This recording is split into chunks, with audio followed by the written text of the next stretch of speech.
On se retrouve aujourd'hui pour un nouvel épisode de votre émission Pourquoi Padré avec cette question de Émile. Écoutez bien, comment expliquer que la Vierge n'a pas de péché originel? Cher Émile, vous le savez certainement, il y a un mot pour expliquer ça, c'est le mot Immaculée Conception. Et derrière le mot, il y a la réalité. Les catholiques croient que, en effet, Marie n'a pas été marquée, n'a pas été atteinte par le péché originel. Elle n'en a pas connu les conséquences. Alors, quelles conséquences? Bien, le fait d'avoir au plus profond de nous-mêmes cette inclination au mal, cette pente, cette facilité à commettre le mal et le péché. Et ça, c'est un privilège unique que seule Marie a reçu, un privilège qui a été déclaré solennellement par le pape en 1854. Et à cette époque, le pape s'appelait Pie IX.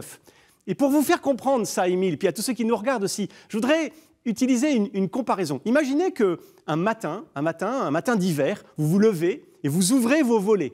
Et il a neigé toute la nuit. Et là, devant vous, magnifique, devant votre maison, devant votre immeuble, il y a un manteau blanc.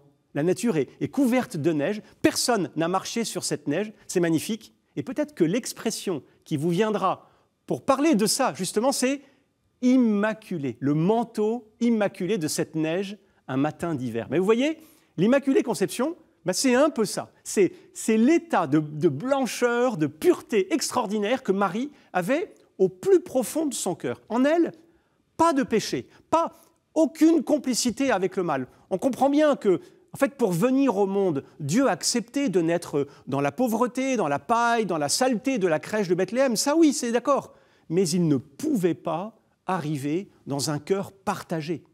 Impossible, Émile, de conclure cet épisode de Pourquoi Padré sans vous parler des apparitions de Marie à Lourdes, que vous connaissez certainement. Vous savez, Bernadette, la jeune voyante, disait avoir vu autour d'elle, à sa famille, ou au curé aussi de Lourdes, elle disait « j'ai vu une dame dans la grotte ». Et le curé de Lourdes était un peu sceptique, lui dit un jour « mais comment elle s'appelle ?» Alors Bernadette ne sait pas trop, dit « mais demande-lui son nom ».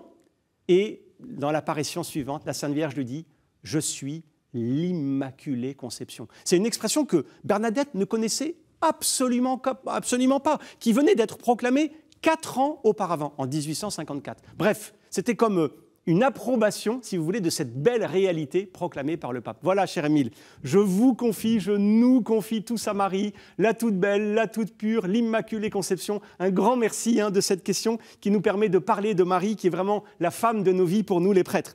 Envoyez, mes amis, d'autres questions par email à cette adresse pourquoipadré@ktotv.com ou alors sur les réseaux sociaux avec le hashtag pourquoipadré, puis vous retrouvez cette vidéo et puis plein d'autres sur le site de ktotv.com. À bientôt.